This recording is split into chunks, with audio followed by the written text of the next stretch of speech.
ಹಳ್ಳಿ ಸ್ಟೈಲಲ್ಲಿ ಯಾವ ರೀತಿ ಪುಂಡಿ ಪಲ್ಯ ಮಾಡುವುದು ನಾನು ನಿಮಗೆ ತೋರಿಸ್ತೇನೆ. ಪುಂಡಿ ಪಲ್ಯಗೆ ಬೇಕಾಗುವ ಪದಾರ್ಥಗಳು: 1 ಕಪ್ ಶೇಂಗಾ, ಕೊತ್ತಂಬರಿ, ಕರಿಬೇವು, ಅಕ್ಕಿ, ಮೆಣಸಿನಕಾಯಿ, ಅರಿಶಿನ, ಬೆಳ್ಳುಳ್ಳಿ, ಎಣ್ಣೆ, ಬೇಳೆ, ಪುಂಡಿ ಪಲ್ಯ.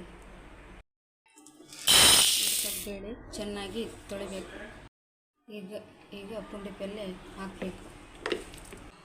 ಪುಂಡಿ ಪಲ್ಯ ಇಡಬೇಕು. ಹಸಿಮೆಣಸಿನಕಾಯಿ, ಕರಿಬೇವು, ಕೊತ್ತಂಬರಿ,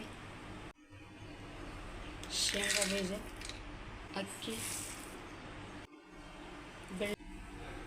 ಅರಿಶಿನ,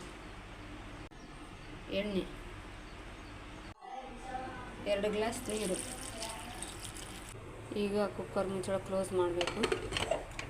ಮಾಡಿದ ನಂತರ 4 ವಿಸಿಲ್ ಬರೋವರೆಗೆ 4 ವಿಸಿಲ್ ಹಾಕಿಸ್ಬೇಕು. ಇದು ಚೆನ್ನಾಗಿ ಕುದ್ದಿದೆ. ಈಗ 2 ಸ್ಪೂನ್ ಉಪ್ಪು. ಇದನ್ನು ಚೆನ್ನಾಗಿ ದಡಿಸ್ಬೇಕು. ಈ ಥರ ಚೆನ್ನಾಗಿ ದಡಿಸ್ಬೇಕು. ಸ್ಟವ್ ಆನ್ ಮಾಡಿ 2 ಟೇಬಲ್ ಸ್ಪೂನ್ ಆಯಿಲ್. ಈಗ ಆಯಿಲ್ ಕಾದಿದೆ. ಬೆಳ್ಳುಳ್ಳಿ,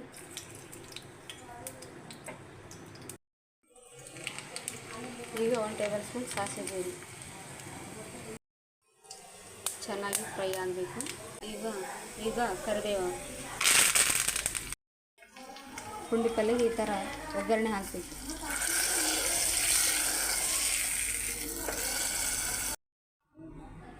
ಈಗ ಪುಂಡಿ ಪಲ್ಯ ರೆಡಿಯಾಗಿದೆ.